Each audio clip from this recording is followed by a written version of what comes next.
that every time I put on kind of like network TV, not that anybody watches that anymore, I feel like every other commercial is for Ozempic. And I never even heard really of what Ozempic was. And I work and do a lot of work in the life sciences pharmaceutical space. I didn't know much about it.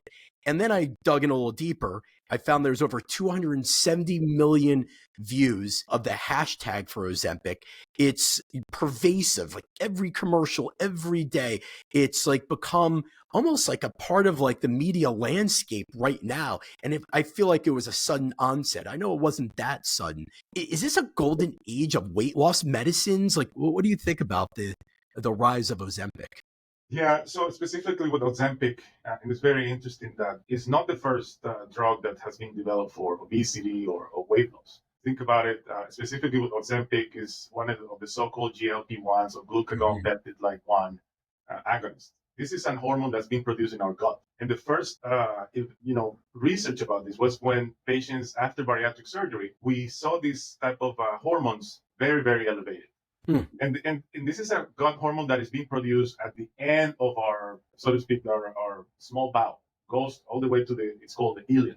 And it gets stimulated by food. So if you create any sort of bariatric surgery that goes and diverts the food quickly to that area, then you're going to have a raise in GLP-1, the actual hormone. And the GLP-1 does a lot of stuff in the human, in the metabolic aspect of it. Okay, first one is, it goes to your brain and starts modifies the satiety, right? You get more satiety, early satiety, less hungry. Also in the liver, the heart, it seems to be a protective for cardiovascular risk. Also, the GLP-1 stimulates insulin production. Okay, so it was very at the beginning, and Ozempic is FDA approved for diabetes. It can be off-label use for obesity at higher dose. And it wasn't approved for weight loss originally. No. Ozempic, even though that's the whole thing, correct. Yeah. And then the same company developed Wegovy. Wegovy is the newly one. It's the FDA approved it in 2022. And it's this GLP-1s, and you also have Saxenda, Mounjaro, okay?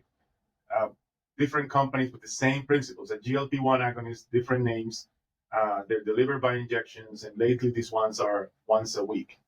It also caused some delay in the gastric emptying, and this is kind of the Achilles tendon of this, because some patients have chronic nausea, feeling dizzy, fatigue, and it's all related to the slow emptiness of the stomach.